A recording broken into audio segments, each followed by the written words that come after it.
नमस्कार, मैं अर्नब गोस्वामी और आप देख रहे हैं देश की आवाज, वो प्लेटफॉर्म जहां हम सिर्फ खबरें नहीं दिखाते बल्कि हर खबर की असलियत आपके सामने रखते हैं।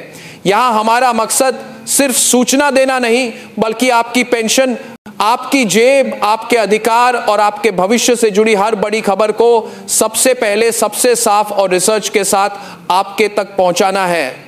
इस चैनल पर आप जो भी अपडेट देखेंगे वो अफवाहों पर नहीं, फैक्ट्स और डॉक्यूमेंट्स पर आधारित होगा। हमारा फोकस सिर्फ एक है, आपके परिवार का बजट, आपकी मासिक पेंशन और आने वाले सालों की आर्थिक सुरक्षा। अगर आप चाहते हैं कि पेंशन से जुड़ी कोई भी अहम जानकारी आपसे मिस ना हो तो देश की आवाज को जरूर सब्सक्राइब कीजिए, नोटिफिकेशन बेल ऑन कीजिए और इस जागरूक परिवार का हिस्सा बनिए। दिसंबर 2025 का महीना भारत के करोड़ों वरिष्ठ नागरिकों के लिए एक बड़ा मोड़ बन चुका है। कई सालों से अलग अलग योजनाएं तो थी, लेकिन ज्यादातर लोग या तो जानकारी की कमी के कारण या फिर पेचीदा प्रक्रिया की वजह से पूरे लाभ तक नहीं पहुंच पा रहे थे। अब दिसंबर 2025 से सरकार ने देश भर के हर सीनियर सिटीजन के लिए कुछ ऐसे प्रावधान लागू किए हैं जिनका असर दिसंबर से लेकर जनवरी तक जमीनी स्तर पर साफ साफ दिखने लगा है।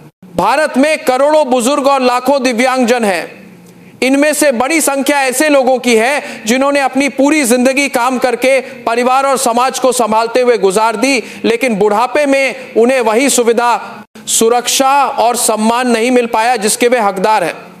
इसी कमी को पूरा करने के लिए दिसंबर 2025 से नई शुरुआत की गई है ताकि नया साल यानी जनवरी से हर वरिष्ठ नागरिक अपने अधिकारों को महसूस कर सके, उनका लाभ ले सके और बिना डर और बिना झिझक के अपनी बात रख सके। सबसे पहले एक बात साफ समझ लीजिए कि सरकार की नजर में वरिष्ठ नागरिक कौन है। पुरुष जिनकी उम्र 60 वर्ष या उससे अधिक हो और महिलाएं जिनकी उम्र 58 वर्ष या उससे अधिक हो, उन्हें सीनियर सिटीजन की श्रेणी में रखा गया है। यही वो वर्ग है जिसे अब यात्रा, स्वास्थ्य, बैंकिंग, कानूनी संरक्षण, सामाजिक सुविधाओं और पेंशन के क्षेत्र में स्पष्ट और ठोस लाभ दिए जा रहे हैं। उद्देश्य केवल इतना है कि जो लोग अब उम्र के इस दौर में हैं उन्हें हर जगह सम्मान, सहूलियत और सुरक्षा मिले। अब एक एक करके उन बड़े बदलावों को समझते हैं जो दिसंबर 2025 से लागू हुए हैं और जिन्हें जनवरी में भी लगातार मजबूत किया जा रहा है। सबसे पहला और सबसे महसूस होने वाला बदलाव है यात्रा में मिलने वाली राहत। रेलवे और हवाई यात्रा दोनों में बुजुर्गों को पहले से ज्यादा रियायत और सुविधा दी जा रही है। 1 दिसंबर 2025 से पुरुष सीनियर सिटीजन जिनकी उम्र 60 वर्ष या उससे अधिक है उन्हें रेलवे टिकट पर लगभग 40% तक की छूट मिलने लगी है। वहीं 58 वर्ष या उससे अधिक उम्र वाली महिला सीनियर सिटीजन को लगभग 50% तक की रियायत दी जा रही है। यह छूट सिर्फ 1-2 क्लास तक सीमित नहीं है बल्कि general, sleeper, AC, chair car यानी लगभग हर मुख्य क्लास पर लागू की जा रही है। इसके साथ साथ बड़े रेलवे स्टेशनों पर अब वरिष्ठ नागरिकों के लिए अलग खिड़की, अलग कतार और कई जगह अलग प्रतीक्षा कक्ष की व्यवस्था की जा रही है ताकि बुजुर्गों को लाइन में घंटों खड़े न रहना पड़े। टिकट बुकिंग के समय, आरक्षण काउंटर पर और प्लेटफॉर्म पर चढ़ने उतरने के समय जहां जरूरत हो वहां सहायता स्टाफ उपलब्ध रखने की दिशा में भी काम हो रहा है। दिसंबर से शुरू हुई यह सुविधा जनवरी के महीनों में और ज्यादा व्यवस्थित रूप में दिखाई देगी। हवाई यात्रा में भी बदलाव दिखाई दे रहे हैं। एयर इंडिया सहित कई घरेलू एयरलाइंस ने सीनियर सिटीजन्स के लिए टिकट किराए पर लगभग 10 से 20% तक की छूट लागू करना शुरू किया है। टिकट बुकिंग में प्राथमिकता, एयरपोर्ट पर अलग सहायता काउंटर, व्हील चेयर सुविधा, प्राथमिक बोर्डिंग और जरूरत पड़ने पर एस्कॉर्ट की व्यवस्था जैसी चीजों पर खास जोर दिया जा रहा है। कई एयरलाइंस सीनियर सिटीजन्स को अतिरिक्त सामान भत्ता और पसंदीदा सीट चुनने का विकल्प भी बिना अलग शुल्क के देने की ओर बढ़ रही हैं। केबी प्रेटिड को करने के लिए प्रोथिज के साथ और एस्कॉर्ट के साफ्तास वीडियो एस्कॉर्ट के साथ। इसका सीधा मतलब यह है कि चाहे कोई बुजुर्ग तीर्थ यात्रा पर निकल रहा हो, किसी पुराने दोस्त से मिलने जा रहा हो या फिर बच्चों पोते से मिलने के लिए दूसरे शहर या राज्य में जा रहा हो, अब पूरा सफर पहले की तुलना में ज्यादा आरामदायक, सुरक्षित और सम्मानजनक होगा। इन सुविधाओं का असर दिसंबर से ही शुरू हो गया है और जनवरी के महीने में और स्पष्ट रूप से दिखाई देगा। अब बात करते हैं दूसरे बड़े क्षेत्र की, स्वास्थ्य सुरक्षा। उम्र बढ़ने के साथ सबसे बड़ी चिंता किसी भी परिवार की होती है स्वास्थ्य खर्च की। एक बार अस्पताल में भर्ती होना पड़े तो दवाइयों जांच और ऑपरेशन का खर्च कई बार पेंशन और बचत से भी ज्यादा हो जाता है। इसी चिंता को देखते हुए दिसंबर 2025 से 70 वर्ष या उससे अधिक उम्र वाले सभी नागरिकों के लिए एक विशेष सीनियर हेल्थ कार्ड की व्यवस्था शुरू की गई है। इस सीनियर हेल्थ कार्ड के माध्यम से लगभग 5 लाख रुपए तक का इलाज सरकारी और चुनिंदा निजी अस्पतालों में नकद रहित कैशलेस तरीके से कराने की सुविधा दी जा रही है। इसका मतलब यह है कि कार्ड दिखाते ही इलाज शुरू किया जा सके और पैसों की चिंता बीच में ना आए।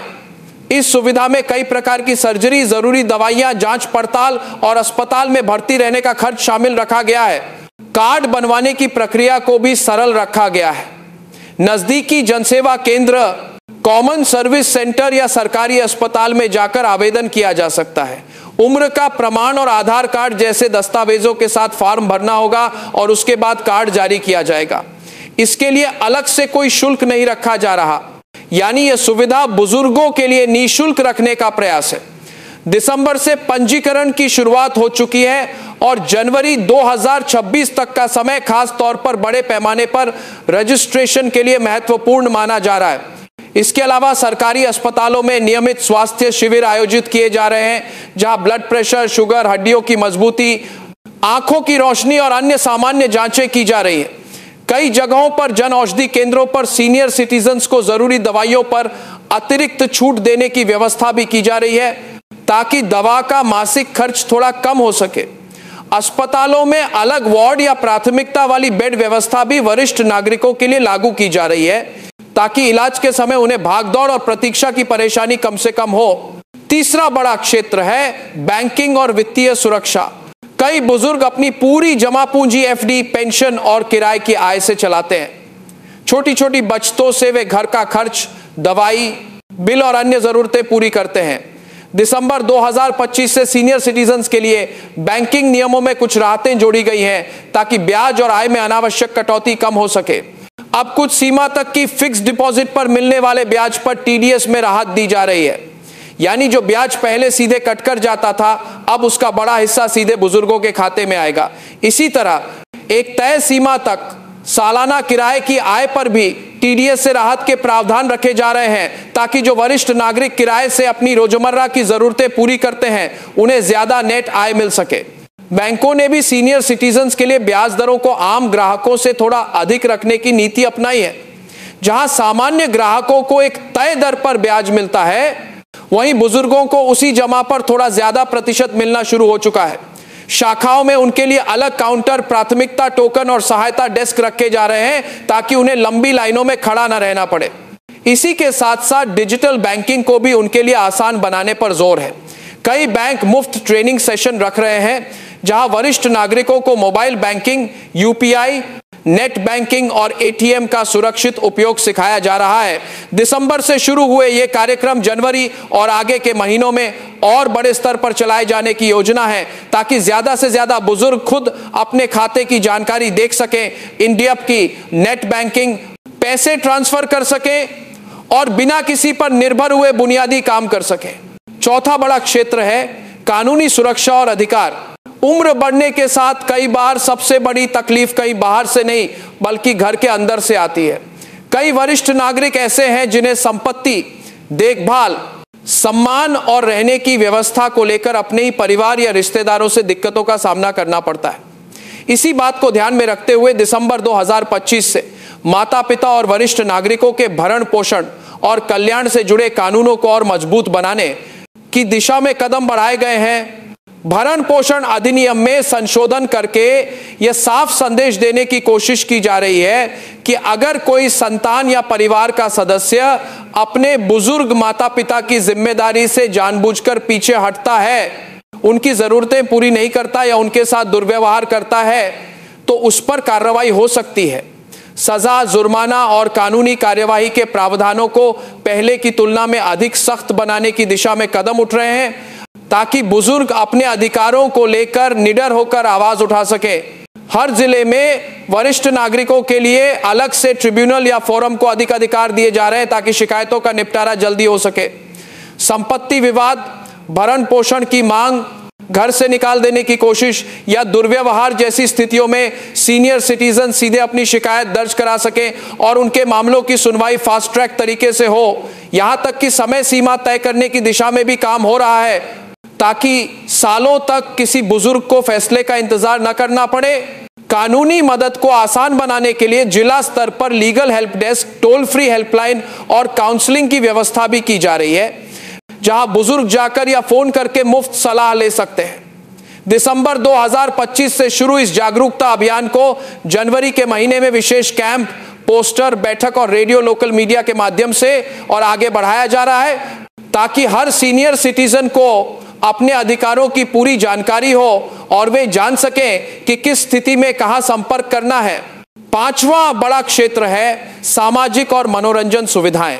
किसी भी इंसान के लिए केवल पैसे और दवाई काफी नहीं होते, उसे मानसिक शांति, साथ बैठने बात करने वाला समाज और सक्रिय जीवन शैली भी चाहिए।